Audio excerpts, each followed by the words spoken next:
Hey guys, I just want to say that if you're new to the channel, please do consider subscribing. I'm a small content creator and could really use your support. I live stream 100% of the gameplay for games that I review, and I'm also always trying to keep up with the big named movies that are being released. If you would like to support the channel monetarily, you can do so through PayPal, or even better yet, you can get yourself some merch from my Teespring store.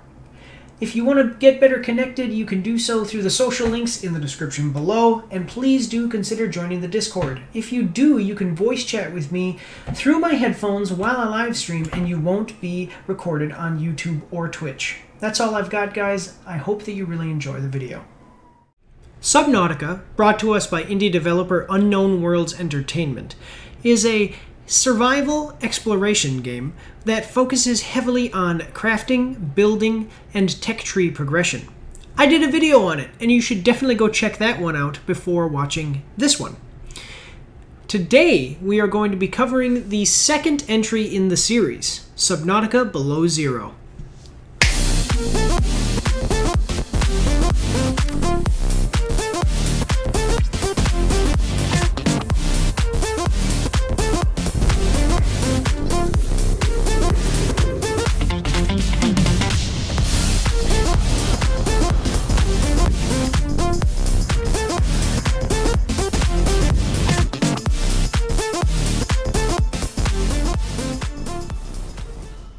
So before we get started, I just want to be very clear and say that because this is a game that is a direct sequel to a game that I've already done a video on, I'm going to be focusing mainly on the game's story, key differences between this one and the first one, and any added features. So just like the first entry, this is primarily an exploration game, and this time around, they've made some improvements. The game is still set on planet 4546b. But this time you are in a much colder Arctic region of the planet. There is also a brand new cast of creatures for you to interact with. But don't worry, the peeper and the bladderfish live in this region as well. The color scheme in this game is much brighter than the first, leading to some spectacular scenery. There are 25 biomes, 10 more than in the first game. There are not only more biomes, but also much more diversity among each of them, with the developers even putting more of an emphasis on land exploration. This time around, there are a few more things to craft, including a recycler that will break items down into its base components, a jukebox that allows you to upload and play music that you can find throughout the world, and a mineral finder that acts as a type of radar for different resources. There are a few other new things for you to craft, but I will leave those for you to find out for yourself. Probably the most notable change from the first to the second game is the updated vehicle roster. The beloved prawn suit is still available to players, but the developers have decided to forego both the Seamoth and the Cyclops and have instead opted for the Sea Truck. The Sea Truck basically starts out as a different looking version of the Seamoth, but can then be expanded via modules that are added onto it like semi-truck trailers. Each one of the Sea Truck's modules serve a different purpose, such as the Fabricator module that allows you to craft items, the Docking module for the prawn suit, and the Aquarium module which captures and stores nearby fish. These are just a few examples.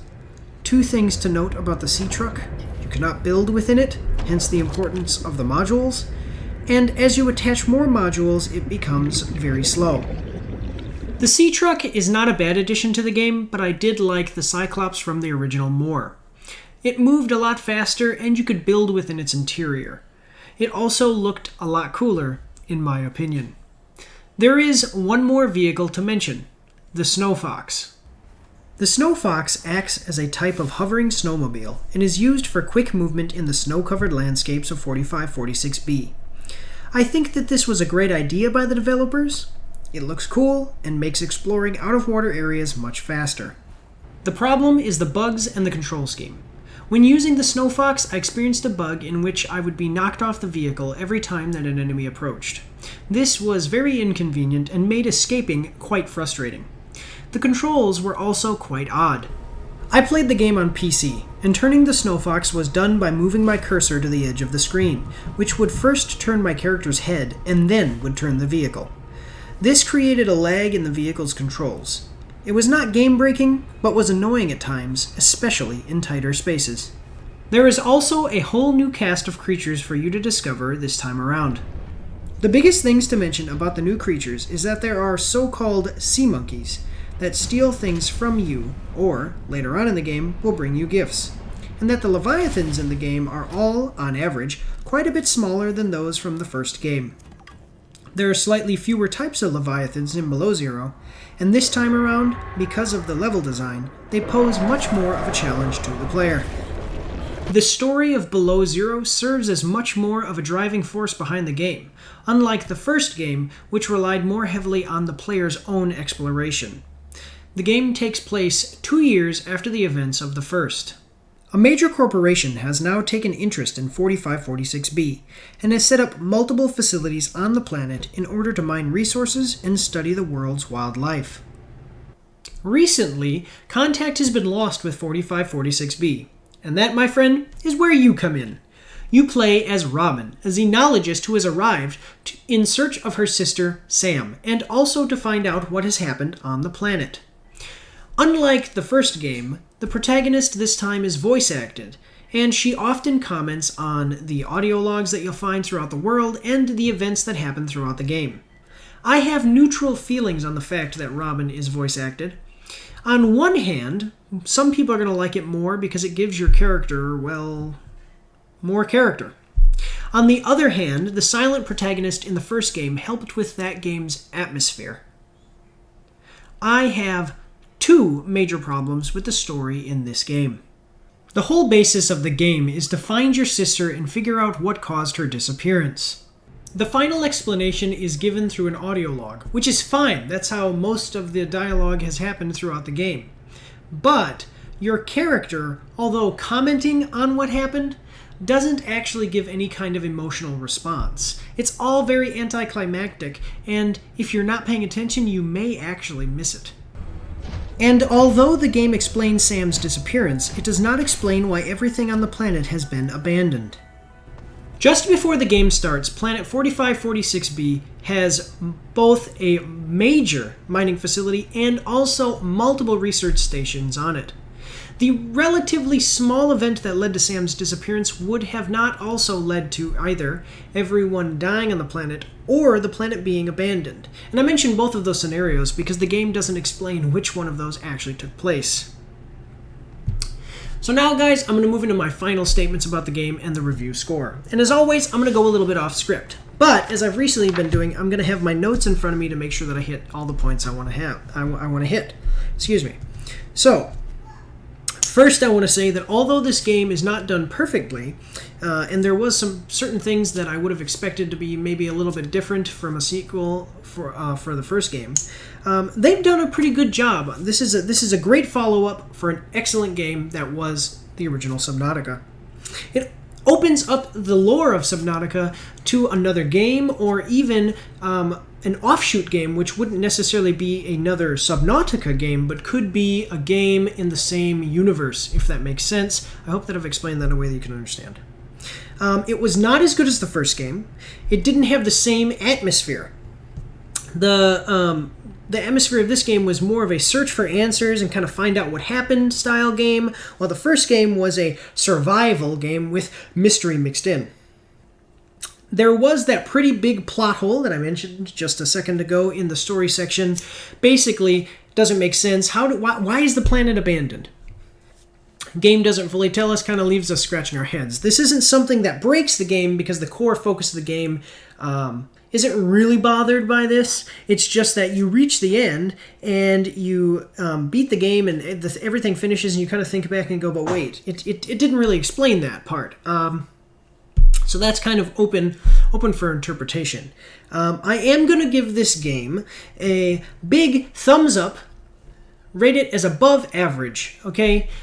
This is a solid game, and like I said, not as good as the first, but it's definitely worth the while. It was definitely worth the wait, and I had a really good time playing it. Although, as I said, I think that the first one, something about it, especially that atmospheric feeling that they created with their first go-around, I think that was definitely superior. But, there you go, guys, above average. Thank you for watching. Hey guys, I hope that you really enjoyed that video. I do have to apologize. There were delays. This was supposed to come out 2 days earlier. I was having an issue that I sometimes have with my video editing software. It wouldn't allow me to export the files. It was taking forever. So I basically just had to open it up and wait for it to process and process and process. It took a long time. Excuse me. But, yeah, I really enjoyed the game, so I hope that you guys have a fun time enjoying it yourselves, and if you haven't checked it out yet, please go do so. If you haven't noticed, I am wearing my own merch. So, it says Mike's After Action Reviews up here on the breast, the wolf pack there, you know, the action pack wolf there, and then join the pack, and then on the back, I've got the Mars logo, Mike's After Action Reviews.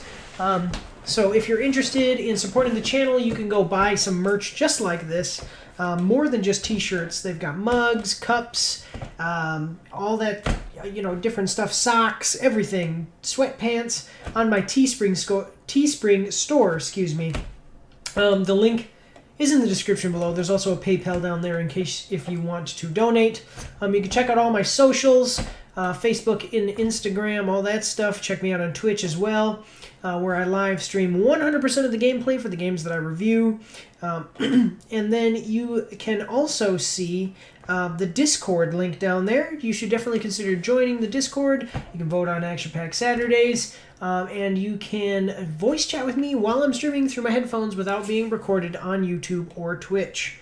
But that's all I've got for you guys. I just want to say God bless you all. Thank you for watching, and have a good night.